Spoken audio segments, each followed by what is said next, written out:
کیونکہ بہت سارے معاملات میں بانی P T I Imran Khan صاحب یہ کہہ رہے تھے کہ جی قاضی فائز عیسیٰ صاحب کو ہمارے جو کیسز ہیں ان میں نہیں بیٹھنا چاہیے. بسم اللہ الرحمن الرحیم. تھینک یو زمیر صاحب فار ہیونگ می آن دا شو. میں اگر اس کا جواب اس طرح شروع کروں کہ یہ جو نیب کی کالا قانون ہے اس کی جو سزائیں ہیں ہم نے تو اپنی پوری کر لی. جب یہ قانون کی امینڈمنٹ آنے سے پہلے ہمارے جتنی بھی پارٹی کے لیڈرز ہیں انہوں نے اپنا ٹائم جیلوں میں گزارا. ہماری پارٹی کا کوئی ایسا سینئر لیڈر نہیں ہے جس نے 2 سال 1.5 سال 2.5 سال جیل میں نہ گزارے ہوں. سب نے فیس کیا, سب نے اس پورے ڈریکونین لا کو فیس کر کے بیلز میں اس کے بعد نکلے.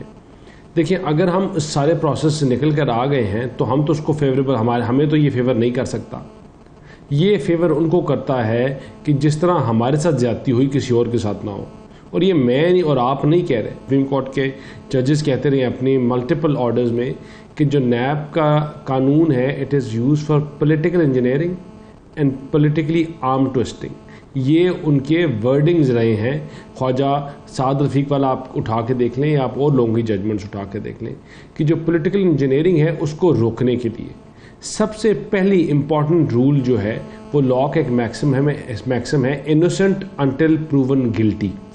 نیب میں کیونکہ ڈریکونین لا تھا یہ الٹا ہے, ٹھیک ہے نا. آپ کے اوپر میں اگر آپ کو کہہ دوں کہ آپ کے اوپر بال ہیں تو آپ نے اپروو کرنا ہے کہ نہیں ہے بھائی, میں نے تو نہیں, میرے پاس تو نہیں ہے, ٹھیک ہے.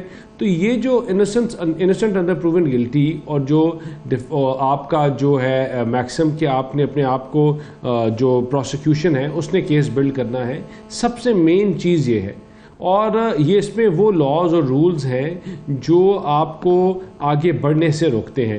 کوئی بیوروکریٹ تحریک انصاف کے ٹائم پہ کام کرنے کے لیے تیار نہیں تھا, کوئی انویسٹر آنے کے لیے تیار نہیں تھا, کیونکہ اس کے اتنے ڈریکونین لاز تھے کہ اگر کوئی اس کی پولیٹیکل امپلیکیشن یا گورنمنٹ سے کوئی ریلیٹڈ نہ بھی ہو تو پھر بھی any one could be picked up and taken into custody for 90 days. تو ان چیزوں کے اوپر غور و فکر کرنے کے بعد یہ فیصلہ کیا گیا تھا کہ اس میں امینڈمنٹ کی ضرورت ہے, اور وہ امینڈمنٹس لے کے آئے اور کوشش کیا کہ اس ڈریکونین لا کو جتنی حد تک اس کو نیوٹرلائز کیا جا سکے وہ کیا جائے, جس میں اکاؤنٹیبلٹی کا جو پروسیس ہے وہ اس میں کوئی ہرڈل نہ آئے اور چیزیں آگے بہتری کی طرف جا سکیں. بالکل صحیح. احمد اویس صاحب, آپ کو کیا لگتا ہے, کیونکہ آپ لوگوں نے اس کو چیلنج کیا تھا اور تو یہ تو جس طرح ابھی بیرسٹر دانیال چودھری کہہ رہے ہیں تو اس میں تو تقریباً سب کو خوش ہونا چاہیے کہ جو حالات بنتے ہیں نیب کے قانون کی وجہ سے یا نیب کی جو جس قسم کی کاروائیاں نیب کرتا رہا ہے, تو آپ کو نہیں لگتا کہ یہ دس از بیٹر اور کہ better sense would prevail after this decision today? دیکھیے بعض چیزیں تو اس میں ہیں, اس میں دانیال صاحب نے اس حد تک تو باتیں ٹھیک کی ہیں کہ ڈریکونین لا تو یہ تھا, یہ بنایا گیا تھا, آپ کو پتہ ہے کہ بہت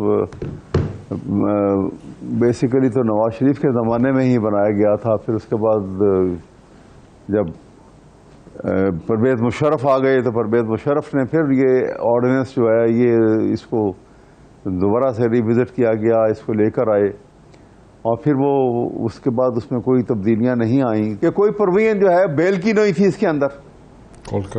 اور البتہ ایک بات جو ابھی دانیال صاحب نے کی ہے میں اس سے اتفاق نہیں کرتا, وہ یہ ہے کہ ساری دنیا میں جہاں پہ وائٹ کالر کرائم ہوتا ہے, فائنانشیل امپلیکیشن کا میٹر ہوتے ہیں, تو وہاں پہ جب پروسیکیوشن کی جاتی ہے تو وہاں اونس ٹو پروف جو ہے وہ پروسیکیوشن کے اوپر نہیں ہوتا, وہ ایکیوز کے اوپر ہوتا ہے. اور یہ اس میں بھی تھا, یہ غلط ہے. یہ یہاں پہ جو ہے انہوں نے جو وہ اس کو جنرل لا کے مطابق اس کو جو انہوں نے اس میں پیدا کر دیا ہے یہ بائی امینڈمنٹ, یہ میں سمجھتا ہوں یہ مناسب نہیں ہے, کیونکہ یہ پروف کرنا جو ہے یہ مشکل ہوگا, کیونکہ جب بھی وائٹ کالر کرائم ہوتا ہے تو اس کے اندر بہت ساری ایسی امپلیکیشن, ایسی سوفسٹیکیشن ہوتی ہیں کہ اس کو پروسیکیوشن کے لیے پرائما فیشائی تو وہ اس تمام چیزیں لے کر آتے ہیں, لیکن الٹیمیٹلی پروف کرنا جو ہے وہ ایکیوز کا کام ہوتا ہے, اپنے آپ کو انوسنٹ ثابت کرنا.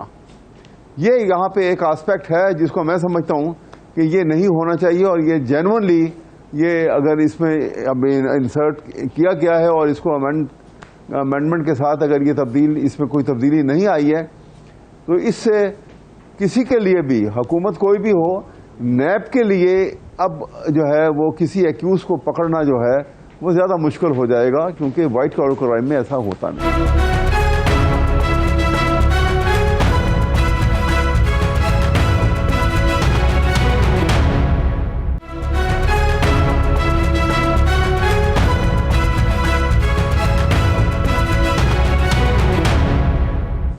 بالکل صحیح احمد اویس صاحب, لیکن ٹھیک ہے اونس جو ہے وہ اس گلٹی جو بھی جس کے خلاف کیس ہے اسی کو پروف کرنا ہے, لیکن آپ کو کیا لگتا ہے کہ اسپیسیفکلی اب یہ جو ترامیم بحال ہوئی ہیں ان سے فائدہ ہوگا پی ٹی آئی کو یا نقصان ہوگا, جو کیسز ہیں ابھی بانی پی ٹی آئی کے؟ نہیں, I don't think P T I کو تو اس سے کوئی نقصان نہیں ہوگا. مجھے نہیں لگتا کہ پی ٹی آئی کے جو عمران خان کے اوپر جو کیسز اس وقت پینڈنگ ہیں وہ یہ ان ترامیم سے ان کو کوئی نقصان تو نہیں مجھے لگتا ہوگا. یہ تو صحیح ان کے بھی سب کے بینیفٹ میں جاتا ہے, اس لحاظ سے ان کو بھی بینیفٹ ملے گا اس کا. انہوں نے فلائٹ کروائی. صحیح. حافظ حمداللہ صاحب ہمیں اسٹوڈیو میں جوائن کر چکے ہیں, بہت بہت شکریہ حافظ صاحب آپ کے وقت کا. حافظ حمداللہ صاحب, آج سپریم کورٹ کا فیصلہ آیا ہے, جو نیب ترامیم تھیں جو ان کو بحال کر دیا گیا ہے, جو کہ چیلنج کی گئی تھیں جو پی ڈی ایم گورنمنٹ میں, اور اس وقت پی ڈی ایم کو مولانا فضل الرحمان صاحب ہیڈ کر رہے تھے, پچھلی جو پی ڈی ایم کی حکومت تھی. تو آپ کو لگتا ہے, کیونکہ اس میں پھر بہت سی چیزیں سامنے آئی تھیں کہ جی وہ جو ترامیم آئی تھیں اس سے بہت سے لوگوں کو فائدہ ہوا, مستفید ہوئے, جس میں بہت ساری پولیٹیکل لیڈرشپ بھی تھی, تو آپ کو یہ لگتا ہے کہ یہ اب اسی طرح معاملات بہتری کی طرف چلیں گے کہ ٹھیک ہے جو قانون جس کو کالا قانون کہا جاتا تھا, ڈریکونین لا کہا جاتا تھا, اب اس میں جو ترامیم ہیں اس سے ابھی بیرسٹر دانیال چوہدری صاحب سینئر رہنما پاکستان مسلم لیگ نون کے, ان کا یہ خیال تھا کہ بہت سارے ایسے اس میں قانون تھے جس کی وجہ سے انویسٹمنٹ نہیں آ رہی تھی, آپ کی بیوروکریسی ڈرتی تھی کام کرنے سے, تو پھر تو ویلکم کرنا چاہیے اس فیصلے کو. بسم اللہ الرحمن الرحیم, بہت شکریہ. دیکھیے میرے ادر صاحب, جہاں تک نیب ہے یا نیب کے قوانین ہیں, مجھ سے اس وقت سوال کرے نیب کی قوانین میں ترامیم سے کہ مجھ سے نیب کے بارے میں پوچھئے کہ جمعیت علماء اسلام کا نیب کے بارے میں موقف کیا ہے. صحیح. جس کی حکمرانی میں نیب کے ادارے نے جنم لیا ہے, ہم نے اس کو بھی نہیں مانا, ڈکٹیٹر کو, اس کے حکمرانی کو بھی تسلیم نہیں کیا. صحیح.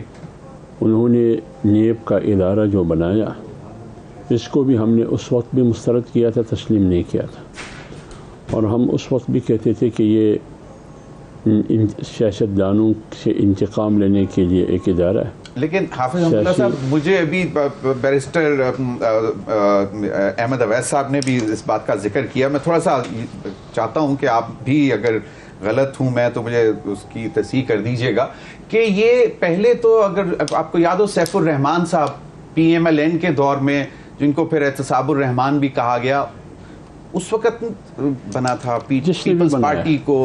خیر اس نے بنایا تھا, اس کو ایکٹیویٹی کس نے دیا اور مؤثر اور مضبوط کس نے بنایا؟ بالکل ٹھیک ہے, وہ مشرف صاحب کے دور میں پالا پوسا انہوں نے, صحیح, جس نے بھی بنایا تھا انہوں نے اسی نیب کو استعمال نہیں کیا.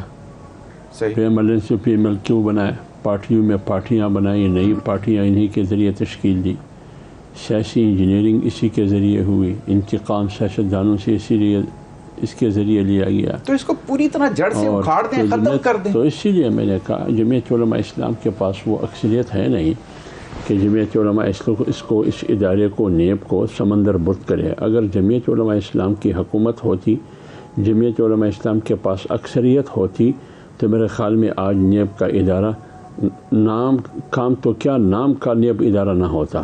تو ایک بات. دوسری بات یہ ہے کہ جن پارٹیوں کی حکومت آئی ہے ایک کے بعد دیگرے, 2002 کے بعد 2008-13 تک پیپلز پارٹی کی حکومت تھی, اور 13 سے پھر 18 تک پی ایم ایل این کی حکومت تھی, دونوں کے پاس اکثریت تھی. تو لہٰذا ان کی جو چارٹر آف ڈیموکریسی ہے اسی میں بھی انہوں نے نیب کی مخالفت کی ہے. اب سوال پیپلز پارٹی سے اور پی ایم ایل این سے ہونا چاہیے کہ آپ لوگوں نے چارٹر آف ڈیموکریسی میں نیب کے ادارے کے خاتمے کا فیصلہ کیا تھا. احتساب کا ایک ایسا ادارہ ہونا چاہیے جو آزاد اور خود مختار ہو اور آزادی اور خود مختاری کے ساتھ احتساب کرے, سیاسی انجینئرنگ کے لیے نہیں, انتقام کے لیے نہیں. تو پھر پیپلز پارٹی نے اپنے دور حکومت میں کیوں اس ادارے کا خاتمہ نہیں کیا؟ تو حافظ حمداللہ صاحب اس کی ضرورت کیوں پیش آئی؟ ایف آئی اے تھی, پولیس تھی, عدالتیں موجود تھیں, سب. میں بات پوری کر لوں. پی ایم ایل این کی حکومت آئی, انہوں نے بھی اس ادارے کو ختم نہیں کیا. مجھے یاد ہے جب میں سینٹ میں تھا, ایک کمیٹی بھی پارلیمنٹ کے اندر سینٹ میں, اور اس میں یہی فیصلہ ہونا تھا کہ نیب کے ساتھ ہم نے کیا کرنا ہے. لیکن اس وقت پیپلز پارٹی کی طرف سے فرحت اللہ بابر بھی اس کمیٹی کے ممبر تھے. انہوں نے احتجاجاً اس کمیٹی سے ریزائن دی, استعفیٰ دیا. انہوں نے کہا کہ میں اس کا حصہ نہیں بنوں گا کیونکہ یہ نیب ختم کرنے کا ارادہ نہیں رکھتے ہیں, ہم رکھتے ہیں ہمارے پارلیمانی کمیٹی. تو اس کو آپ نے کہا کہ بنایا کس مقصد کے لیے بنایا گیا ہے؟ اسی مقصد کے لیے بنایا گیا ہے کہ اس کو سیاستدانوں کے خلاف استعمال کریں. نہیں تو سیاستدان بھی تو دوسرے سیاستدانوں کے خلاف استعمال. میں تو یہی کہہ رہا ہوں نا, میں تو یہی کہہ رہا ہوں کہ اس تالاب میں پھر سارے گندے ہیں نا. صحیح. میں تو یہ نہیں کہہ رہا ہوں کہ میں اپنے آپ کو فرشتہ ثابت کرنے کی کوشش کرتا ہوں. میں نے تو یہی کہا کہ چارٹر آف ڈیموکریسی میں یہی فیصلہ ہوا کہ اس کو ختم کریں گے. لیکن نہ پی ایم ایل این نے اس کو ختم کیا, نہ پی پی نے ختم کیا, بلکہ دونوں پارٹیوں نے ہر وقت اسی کو استعمال کیا. بالکل صحیح. حافظ حمداللہ صاحب, آپ کی مدد درکار ہے حکومت کو, بہت سی قانون سازی ایسی کرنا چاہ رہے ہیں, تو پھر مولانا صاحب مشروط کیوں نہیں کر دیتے کہ بھئی اس کو ختم کرو گے تو میں باقی مدد. نہیں, اس طرح نہیں ہے. یہ وقت گزرے تو پہلے سے, ابھی میں کیسے مشروط کروں جب ایک کیس سپریم کورٹ میں چل رہا ہے. صحیح. نہیں, اب تو فیصلہ آ گیا, ابھی تو فیصلہ آ گیا, تو اس میں تک ہی نہیں بنتا ہے کہ ہم کیا کریں. لیکن اکثریت ان کے پاس تھی. بالکل, لیکن مشورہ تو مشورہ تو دیا ہے. بالکل ہم نے مخالفت کی, آن فلور بھی ہم نے یہی بات جو آج میں کہہ رہا ہوں, اس وقت میں سینٹ میں تھا, میں نے مخالفت کی. تو اس لیے میں کہہ رہا ہوں کہ جن پارٹیوں کی اکثریت ہے, جو لیڈنگ پارٹی ہے, باوجود اس کے کہ سی او ڈی بھی موجود ہے, لیکن اپنے کیے ہوئے وعدے سے وہ مکر جاتے ہیں. تو یہ کیوں کرتے ہیں؟ پھر بات جمہوریت کی بھی کرتے ہیں اور امریت کے نشانات اور علامات کو چھوڑ بھی دیتے ہیں, ان کو مضبوط بھی کرتے ہیں. تو اس لیے میں کہتا ہوں کہ ہماری پارٹی کی موقف اگر آپ پوچھنا چاہتے ہیں تو ہم نیب کا نام سننا بھی نہیں چاہتے. بالکل صحیح. بیرسٹر دانیال چودھری صاحب, ذرا کچھ تھوڑا سا سیاسی صورتحال کا جائزہ لیا جائے. میاں نواز شریف صاحب نے واضح طور پر پیغام دیا ہے کہ تمام سیاسی جماعتوں کے ساتھ مذاکرات کیے جائیں اور غیر مشروط کوئی شرط نہ رکھی جائے. جو پہلے ہم سن رہے تھے کہ اگر پی ٹی آئی سے مذاکرات کرنے تو پہلے وہ معافی مانگے 9 مئی کے واقعات کے حوالے سے, جس میں پھر بہت سی leadership P M L N کی یہ بھی کہا کہ جی میرا خیال ہے, مطلب خواجہ آصف صاحب نے واضح طور پر کہا کہ جی پی ٹی آئی سے بات نہیں ہونی چاہیے. تو یہ اب میاں نواز شریف صاحب کی طرف سے باقاعدہ اب یہ کہا گیا ہے کہ تمام جماعتوں سے بات چیت کی جائے. تو اب آپ کو لگتا ہے کہ پی ٹی آئی کا رویہ کچھ تھوڑا سا تبدیل ہوگا, وہ ٹیبل پر بیٹھ جائیں گے آپ کے ساتھ؟ ضمیر بھائی, میاں نواز شریف صاحب وہ لیڈر ہیں کہ جب عمران خان کنٹینر سے گرا تو انہوں نے اپنی الیکشن کیمپین کو بند کر 2 دن کے لیے اس کے پاس گئے. انہوں نے عمران خان سے تعزیت کی, اس کا حال پوچھا, اور وہ پرائم منسٹر ہیں کہ جب وہ پرائم منسٹر بنے تو انہوں نے سب سے پہلے عمران خان کے پاس جانا پسند کیا اور عمران خان سے کہا کہ آپ ہمارے ساتھ بیٹھیں, ہم آپ کو ساتھ لے کے چلائیں گے. اور عمران خان نے تب بھی اپنی بات کی, انہوں نے کہا آپ بتائیں آپ کو کیا چاہیے, تو اس نے کہا بنی گالا کی میرے گھر والی روڈ بنا لیں. یہ عمران خان کی جو سیاست ہے وہ اس کی ذات کے ارد گرد ہوتی ہے. ان کی جو سیاست ہے وہ ان کی ذات کے ہی ارد گرد ہے, اور ان کی ایگو اور اس کو سیٹسفائی کرتی رہتی ہے. وہ میں اور میں کو لگی رہتی ہے. لیکن regardless of all these things, ہم ڈے 1 سے اس چیز کے حامی ہیں کہ جو مذاکرات ہیں وہ بیٹھ کے سیاسی جماعتوں سے ہوں گے, ٹیبل پہ بیٹھ کر ہوں گے, اور چیزوں کو ٹھنڈا کرنے سے ہوں گے. اگر تو آپ روز جلاؤ گھراؤ, اگر روز آپ نفرت کی, روز اس طرح کی باتیں کریں تو چیزیں ہو نہیں سکتی. وہ پرویز الہی صاحب بڑے سینئر سیاستدان ہیں, انہوں نے ان کو بڑی کوشش کی سمجھانے کی, اپنی ان کی جماعت میں تھے کہ بھائی آپ یہ حکومت سیٹیں نہ ڈیزالو, پنجاب اسمبلی نہ ڈیزالو کریں, چیزوں کو مفاہمت سے چلائیں. عمران خان صاحب کی جو پالیسی ہے وہ پالیسی ہے یا گہربان پکڑو, اور اگر بات نہ پکڑ پنے تو سیدھے پاؤں پہ آ جاؤ. مڈل کا کوئی راستہ نہیں ہے.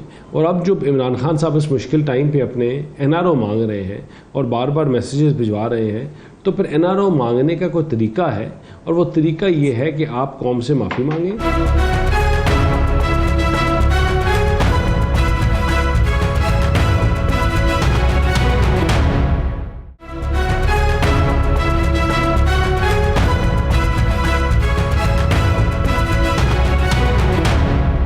دانیال چوہے صاحب, ان کی ایک سٹیٹمنٹ چھپی ہوئی ہے, انہوں نے کہا کہ میں جیل میں مر تو جاؤں گا لیکن کسی ظالم کے آگے جھکوں گا نہیں. تو وہ یہ کیا بہت سخت لائن ہے, اور یہ سیاسی لوگوں کو تو مطلب مذاکرات تو کرنے چاہیے نا. مولانا فضل الرحمان صاحب بھی بیٹھ جائیں گے حکومت کے ساتھ بات چیت کرنے کے لیے, بات چیت کرنے میں تو کوئی حرج نہیں ہے. دیکھیں, سیاست میں جو سب سے پہلا سٹیپ ہے وہ ہے مذاکرات, بیٹھ کے ٹیبل کے اوپر, اور سب سے آخری سٹیپ بھی ہے ٹیبل پہ بیٹھ کے مذاکرات, اور پھر مذاکرات, اور جب سب مذاکرات فیل ہو جائے تو پھر مذاکرات. This is the true art of politics. اگر عمران خان صاحب اس چیز کو سمجھتے نہیں ہیں تو ان کو ہم تو نہیں سمجھا سکتے. وہ پہلوان ہیں جو ہر دفعہ اپنے وزن سے خود گرے, بار بار گرتے گئے, اور انہوں نے اس کا نقصان خالی اپنی آپ کو نہیں پہنچایا, صرف تحریک انصاف کو نہیں پہنچایا, انہوں نے پاکستان کو بچایا, پاکستان کی معیشت کو پہنچایا, اس ملک کے الائز کو پہنچایا. آپ نے نقصان جو ہے وہ سی پیک کو پہنچایا اپنی اسی میں کی وجہ سے, ہر ڈھرمی کی وجہ سے, اور جو آپ کا یہ جو آپ کی پرسنل نیچر ہے اس کی وجہ سے. لیکن regardless of all these things, دیکھیں جی جو ان کی حالات جا رہے ہیں, I don't think so that centi will prevail, اور مجھے اگلے کچھ عرصے میں ان کے اوپر چیزیں جو ہیں وہ اور خراب ہوتے ہوئے نظر آتی ہیں, ٹھیک ہوتے ہوئے نہیں آتی. 9 مئی کے واقعات کے حوالے سے معافی مانگنے کی شرط بھی رانا ثناءاللہ صاحب نے کہا کہ وہ بھی ختم ہے, ہم تو غیر مشروط بات کریں گے. آپ کا اپنا ذاتی کیا خیال ہے کہ یہ شرط رہنی چاہیے, یا کیونکہ مختلف سٹیٹمنٹس؟ دیکھیں اس میں بڑا کلیئر ہے کہ اگر آپ نے چیزوں کو آگے لے کے چلانا ہے تو آپ کسی ایز پالیسی لے کے چلیں, اور وہ پالیسی یہی ہے کہ آپ نے اس وقت اس ملک کو ان بحرانوں سے نکالنا ہے, اس دہشت گردی کی لہر سے بچانا ہے, اپنے ذاتی اختلافات اور ذاتی جو چیزیں ہیں ان کو سائڈ پہ رکھ کے پاکستان کو آگے لے کے جانا ہے. اور اس کے لیے پھر جو بھی ٹرمز ہوں, the government is ready to talk, ہم بات کرنے کے لیے تیار ہیں. لیکن اگر آپ کا اگلا حریف ہی سیریس نہ ہو, وہ جو آپ کا اگلا ہے وہی بات کرنے کے لیے تیار نہ ہو, وہی ہر بات کے اوپر جھوٹ بولے, ڈٹائی کرے اور ہر بات پہ یو ٹرن لے, تو اس کے ساتھ کیا بات کی جائے؟ بالکل صحیح. احمد اویس صاحب, واضح طور پر میاں نواز شریف صاحب جو کہ صدر ہیں اپنی جماعت کے PMLN کے, ان کے چھوٹے بھائی وزیر اعظم صاحبزادی وزیر اعلیٰ, وہ کہتے ہیں کہ غیر مشروط بات کی جائے, لیکن پھر یہ جو ہے کچھ تھوڑے سے اپنے رویے میں آپ لوگوں کو تبدیلی کرنی پڑے گی. تو کیا PTI تیار ہے رویے کو بدلنے کے لیے؟ ابھی رویے میں آپ نے دانیال صاحب ہمارے اچھے باعزت ممبر ہیں, میں ان سے ابھی دیکھیے انہوں نے یہاں پہ آپ کے سامنے جو گفتگو کی ہے اس کے اندر کتنی بڑی کانٹرڈکشنز ہیں. پہلے یہ بات ہوئی کہ یہ اب یہ بات چیت ہونی چاہیے, بات چیت کے دروازے بند نہیں ہونے چاہیے. دوسرے ہی سانس میں انہوں نے کہا کہ عمران خان جو ہے وہ پہلے قوم سے معافی مانگے اور پھر اس کے بعد یہ دیکھا جائے گا. آپ دیکھیں جب آپ اور ابھی عمران اور نواز شریف صاحب نے جب یہ سٹیٹمنٹ دی تو اس سٹیٹمنٹ کے فوراً بعد آپ کے پاس ریکارڈ کے اوپر ہوگی, احسن اقبال صاحب نے کہا کہ جی سوال ہی پیدا نہیں ہوتا کہ عمران خان جس نے 9 مئی کا واقعہ ان کے سر پہ ہے, وہ جب تک قوم سے معافی نہیں مانگیں گے ہم بات چیت کرنے کو ان سے ہاتھ میں لانے کو بھی تیار نہیں ہے. اور اس کے بعد اس کے فوراً بعد آپ نے خواجہ آصف صاحب کی سٹیٹمنٹ بھی پڑھی ہوگی, یہی سٹیٹمنٹ ان کی تھی.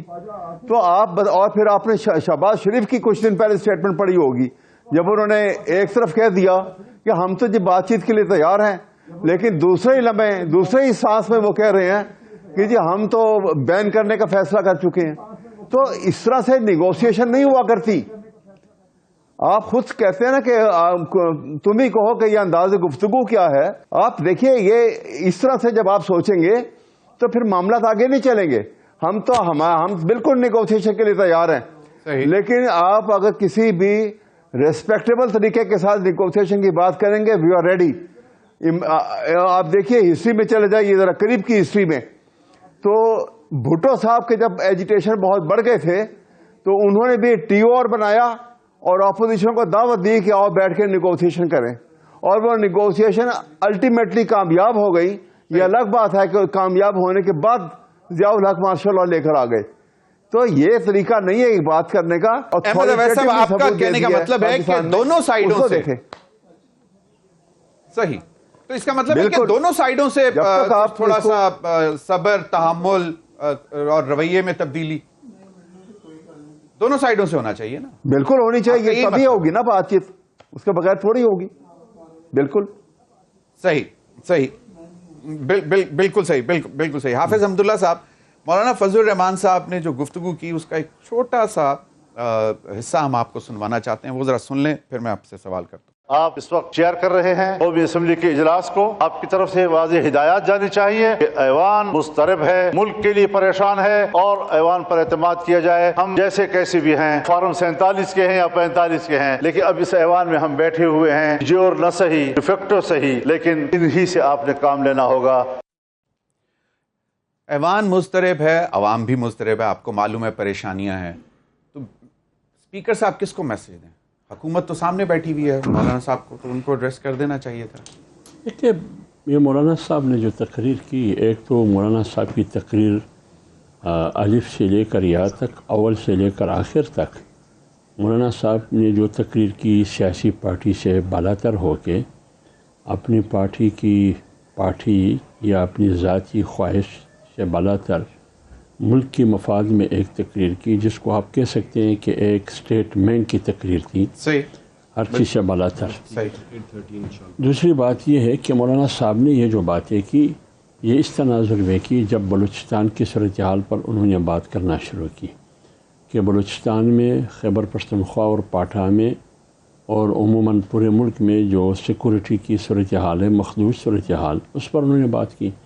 اور 25 اور 26 کی درمیانی رات بلوچستان کے مختلف اطراف میں سے بلوچستان حصار میں تھا, مسلح کارروائیوں میں جو غیر ریاستی عناصر تھے, وہاں ریاست کہیں نظر نہیں آ رہی تھی, نہ حکومت کہیں نظر آ رہی تھی, اور آپ کو پتہ ہے 50 سے زیادہ لاشیں گری.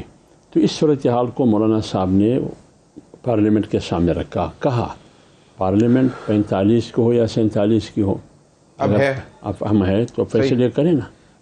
معذرت سے اس بات سے تاثر یہ بھی لیا گیا کہ مولانا فضل الرحمان صاحب کسی آنے والے دنوں میں حکومت کے ساتھ ذرا نرم رویہ رکھیں گے, یا شامل ہو جائیں گے, یا جو بھی آئینی ترامیم لانا چاہ رہے ہیں اس میں مدد فراہم کریں گے. تو ایک تاثر شاید یہ آیا ہے. دیکھیے یہ تاثر غلط ہے. مولانا صاحب کی باتوں کو, ان کی تقریر کو اگر آپ سنیے, کہیں سے بھی آپ کو یہ تاثر نہیں ملے گی کہ مولانا صاحب کی رجحان حکومت کی سپورٹ اور حمایت یا حکومت میں شمولیت کی طرف ہو. مولانا صاحب اور پارٹی کا موقف بھی یہی ہے, اور مولانا صاحب کا موقف بھی یہی ہے کہ حکومت میں شامل ہونا یا حکومت کی حمایت کرنا اور مضبوط کرنا, یہ جمعیت کی علماء اسلام کے لیے سیاسی خودکشی کے مترادف ہے. لہٰذا یہ بڑی اہم ملاقاتیں ہوئیں جس میں پہلے محسن نقوی صاحب اکیلے, پھر صدر آصف علی زرداری صاحب محسن نقوی صاحب ملے, پھر وزیر اعظم ملے, اس میں بھی محسن نقوی صاحب موجود تھے. تو ایک تاثر پھر بھی آیا کہ شاید مولانا فضل الرحمان صاحب, کیونکہ تعلقات تو ہیں ان کے اچھے. دیکھیے ملاقاتوں پر کوئی پابندی نہیں ہے. خواہ وزیر داخلہ آنا چاہے, جمعیت علماء اسلام نے اور مولانا صاحب نے ان کو ویلکم کہا, احترام کی نگاہ سے دیکھا. صدر پاکستان آصف علی زرداری صاحب آئے, اور میاں شہباز شریف صاحب وزیر اعظم پاکستان آئے.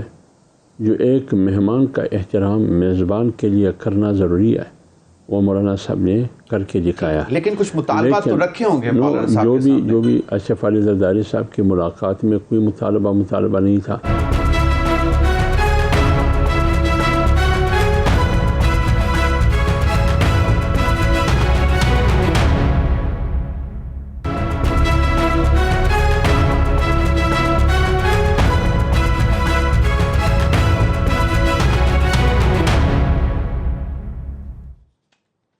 Welcome back. احمد اویس صاحب, 8 تاریخ کا جلسہ, اور میں سن رہا تھا آپ کی بہت سارے لیڈرز کہہ رہے ہیں کہ جی ایک مثالی جلسہ ہوگا اور بہت دنیا آئے گی. تو آپ کو لگتا ہے جو آج ایک مطلب جو کیبنٹ نے قانون بھی مطلب بنا دیا ہے کہ اسلام آباد کے اندر جو ہے وہ اب جلسہ نہیں ہو سکے گا, اور اس کی شرط بہت زیادہ سخت کر دی ہیں, اور کمشنر, اور جہاں پہ اجازت بھی دی ہوگی کرنے کی اس کو بھی کمشنر صاحب جو ہے اگر وہ دیکھیں کہ کوئی سیکیورٹی تھریٹ ہے تو اس کو کینسل کر سکتے ہیں. تو آپ کو لگتا ہے کہ آپ لوگوں کا 8 ستمبر والا جلسہ کامیاب رہے گا؟ جی یقیناً یہ جلسہ جو ہے کامیاب رہے گا, اور اس قسم کی پابندیاں لگا کے اور یہ ایسے ڈریکونین لا بنا کے کہ جہاں پہ آپ فنڈامنٹل رائٹس کی وائلیشن کے اندر آپ تعزیرات کو استعمال کریں اور کہیں کہ جی اس کو 3 سال قید ہو جائے گی اور اس کو یہ ہو جائے گا. تو یہ پہلی بات تو یہ ہے کہ یہ against the spirit of constitution ہے, لہٰذا یہ انکانسٹیٹیوشنل ایکٹ ہے ان کا. یہ چیلنج ہوگا, یہ بات آئے گی سامنے, ابھی تو ایکٹ بن کا آ رہا ہے ان کا, تو وہ یقیناً یہ چیلنج ہو جائے گا. اور دوسری بات یہ ہے کہ آپ نے وہ سنا ہوگا نا کہ موسم کا منہ تکتے رہنا کام نہیں دیوانوں کا.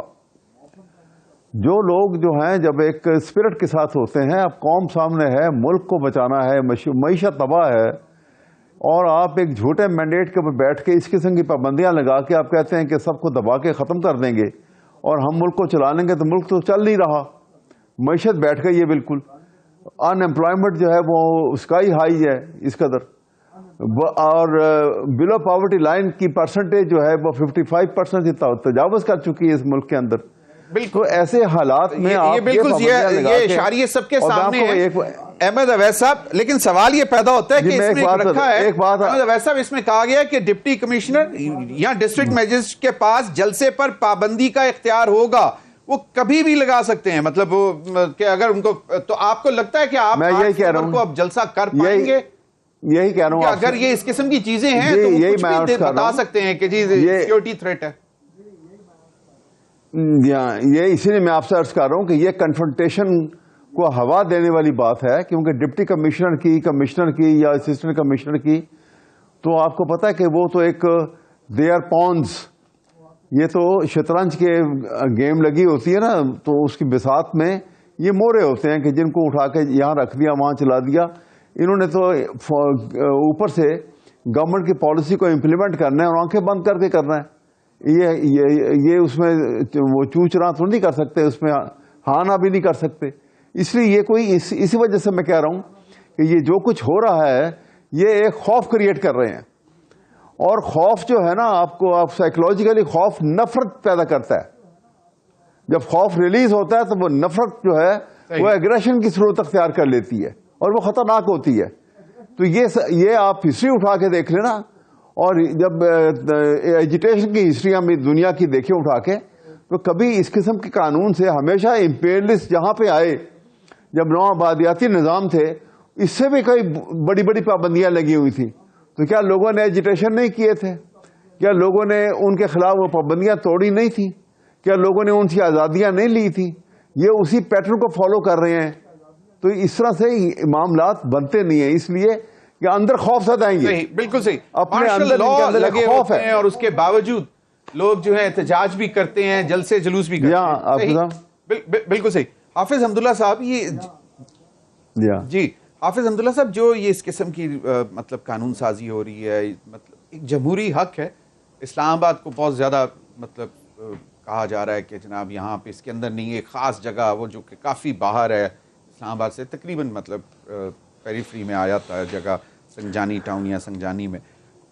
تو آپ کو لگتا ہے کہ یہ جمہوری طرز عمل ہے؟ ہم ہمیشہ حوالے دیتے ہیں برطانیہ کی جمہوریت کی, امریکہ کی جمہوریت کے حوالے دیتے ہیں, اور چمپئن بنے ہیں ہم جمہوریت کی.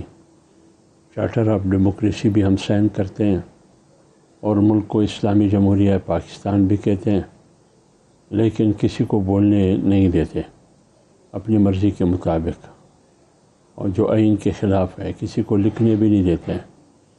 تو اس سلسلے میں میرے خیال میں یہ آئین کے بھی خلاف ہے. جب آپ کسی کی آواز کو بند کرنا چاہتے ہیں, کسی کی قلم کو زنجیریں ڈالنا چاہتے ہیں. تو جمہوریت کا تقاضا تو یہ ہے جیسے کہ آپ نے فرمایا کہ ہر کسی کو جلسے کرنے کی اجازت ہے. اگر برطانیہ میں لندن میں ہو سکتا ہے, وزیر اعظم کی گھر جہاں ہے اس اسٹریٹ میں اس میں ہو سکتا ہے, اور امریکہ کے کیپٹل میں جلسے ہو سکتے ہیں, احتجاج ہو سکتا ہے, اور استنبول میں ہو سکتا ہے, تو پھر پاکستان کی کیپٹل اسلام آباد میں کیوں نہیں ہو سکتا؟ بے شک آپ شرائط رکھیں اس پر کہ آپ نے امن و امان کا خیال رکھنا ہے, آپ نے سیکورٹی کا خیال رکھنا ہے, آپ نے کسی سرکاری اور پرائیویٹ املاک کو نقصان نہیں پہنچانا ہے, آپ نے پرائیویٹ اور عام پبلک کو تکلیف نہیں دینا ہے. تو یہ آپ کریں. یہ جو F9 پارک ہے پہلے بھی اس میں جلسے کیے گئے تھے, اسی میں اسی چار دیواری میں آپ ان کو جلسے کی اجازت دیتے ہیں. لیکن جب آپ قانون سازی کرتے ہیں کہ 3 سال کی سزا ہوگی یا 10 سال کی سزا ہوگی, تو یہی حکومت PDM کی صورت میں بھی تھی. تو جلسے ہوئے سپریم کورٹ کے سامنے بھی جلسہ ہوا. مولانا فضل الرحمان صاحب نے لیڈ کیا تھا. ہم نے عمران خان کی حکومت میں آزادی مارچ کیا, مہنگائی مارچ کیا, اجازت دی گئی. تو وہ جمہوریت تھی. ہم سب PDM ساتھ تھے, ساری 10 پارٹیاں 8 پارٹیاں ساتھ تھی. تو وہاں تو ہم زندہ باد کہتے تھے. تو اگر آج آپ جمہوریت پر اور جمہوری آواز پر دیکھیں, PTI کا اپنا آئینی حق ہے, ایک جمہوری حق ہے. وہ دنیا کو اپنی مظلومیت دکھانا چاہتے ہیں. بے شک وہ مظلوم ہے یا نہیں ہے, لیکن وہ تو اپنے آپ کو مظلوم کہتے ہیں. وہ اپنے آپ کو ایک ثابت کرنا چاہتے ہیں کہ دنیا کی ہمدردیاں اور قوم کی ہمدردیاں حاصل کریں. مگر اگر آپ قانون سازی کے ذریعے ان کا راستہ بند کرنا چاہتے ہیں تو یہ سمجھیں جتنا آپ اس میں ایک بڑی اور دلچسپ بات ہے, اجازت کے تحت ہونے والے جلسے کو بھی پولیس افسر کسی بھی وقت منتشر کروا سکتے. تو یہی بات ہے نا, جتنا آپ پابندی لگائیں گے جمہوری قوتوں کا راستہ روکیں گے, اتنا ہی وہ زور پکڑے گی, اتنا ہی لوگوں کی ہمدردیوں میں اضافہ ہوگا اس کے ساتھ. صحیح, بالکل. تو یہ آپ PTI کے لیے کام کر رہے ہیں نا. یہ جو آپ قانون سازی کر رہے ہیں یہ آپ PTI کے لیے کام کر رہے ہیں. لوگوں کی ہمدردیاں بڑھتی جائیں گی, لوگوں کی ہمدردیاں بڑھتی جائیں گی, ان کی مقبولیت میں اضافہ ہوگا. تو لہٰذا آپ پتہ نہیں کس قسم کی پالیسیاں اور کس قسم کی قانون سازی آپ کر رہے ہیں اور کس کے اشارے پہ کر رہے ہیں, خود کر رہے ہیں. اگر فرض کے لیے یہاں PTI کی حکومت ہوتی اور اس قسم کی قانون سازی وہ حکومت کرتی, تو انہی پارٹیوں کا جو پیپلز پارٹی اور PMLN ہے اس کا ری ایکشن اور رد عمل کیا ہوتا. صحیح, بالکل. احمد اویس صاحب, یہ آپ نے جس طرح کہا کہ یہ چیلنج بھی ہو جائے گا, سب کچھ ہو جائے گا, لیکن مجھے جو لگتا ہے یہ اسی 8 ستمبر سے پہلے ایک دم یہ قانون آ جانا, تو مجھے نہیں لگتا کہ آپ لوگوں کو شاید, کیونکہ اس میں کہا کہ جی اگر سیکیورٹی صورتحال اگر کل پتہ لگ جاتا ہے تو ختم ہو جائے گا جلسہ, منع کر دیا جائے گا. نہیں ہوگا نہیں. دیکھیے ویسے میں آپ کو ایک بات بتاؤں, یہ ان کا یہ خیال ہے اسے ہم یہ ساری پابندیاں کر کے الیکشن کے رزلٹ جو ہیں وہ بالکل بدل دیں گے, اور PTI کا ہی نظر بھی نہیں آئے گی. پارٹی توڑ دی, سمبل لے لیا, اس سے کمپین نہیں کرنے دی, کارنر میٹنگ نہیں کرنے دی. لیکن آپ نے دیکھا کہ جس میں ایک بڑی پرسنٹیج ان پڑھ ہے لوگوں کی, انہوں نے پورا انشور کر کے, تسلی کر کے 3 کروڑ ووٹ دے کے سب سے بڑی پارٹی بنایا اس کو. تو وہ اور جو لوگوں کے دلوں میں ولولہ ہے وہ ان کے جو لگاؤ جو ہے عمران خان کے ساتھ اور بڑھے گا. حکومت کا یہ خیال خام ہے کہ اس طریقے سے وہ اگر یہ جلسہ نہیں ہونے دیں گے تو کیا ہوگا. ٹائملی اگر جلسہ فرض کیا روک بھی لیتے ہیں تو کیا یہ اس نفرت کو محبت میں بدل لیں گے اپنی فیور میں؟ نہیں ہوگا ایسا. بالکل, جس طرح حافظ عبداللہ صاحب نے کہا کہ بیسیکلی تو آپ لوگوں کے لیے ہمدردیاں بڑھائیں گے. بالکل صحیح فرمایا. میرے پاس وقت کم ہے, میں حافظ عبداللہ صاحب سے ایک آخری سوال. حافظ عبداللہ صاحب, سنگل لائنر حل کیا ہے جو پچھلے ہم اتنے عرصے سے کرائسس دیکھتے آ رہے ہیں, 2-2.5 سال سے معاشی کرائسس, عدم استحکام, سیاسی عدم استحکام, حل کیا؟ دیکھیے ہم غلطی پر غلطی کر رہے ہیں. آپ کو یاد ہوگا 2018 میں جب الیکشن ہوا 25-18 کا, تو PTI کی حکومت بنائی گئی. PDM 10 پارٹیوں کی صورت میں بنی. اس سے پہلے جمعیت علماء اسلام تنہا تحریک چلاتی رہی کہ یہ مینڈیٹ اوریجنل مینڈیٹ نہیں ہے, یہ الیکشن نہیں تھا, یہ سلیکشن تھا. 8 فروری 2024 کے نتیجے میں سب سے پہلے جمعیت علماء اسلام نے کہا کہ الیکشن نہیں تھا, یہ آکشن تھا. لہٰذا اگر آپ چاہتے ہیں کہ سیاسی استحکام ہو، سیاسی بحران کا خاتمہ ہو، آپ چاہتے ہیں معاشی استحکام ہو، معاشی بحران کا خاتمہ ہو، آپ چاہتے ہیں سیکورٹی استحکام ہو، سیکورٹی بحران کا خاتمہ ہو، اس کے لیے صاف اور شفاف الیکشن کا ہونا اور اسٹیبلشمنٹ کا سیاست میں مداخلت کا نہ ہونا ضروری ہے. ضروری ہے. بہت بہت شکریہ آپ سب حضرات کا. ناظرین اب تک کے لیے اتنا ہی. اجازت دیجیے. اللہ حافظ.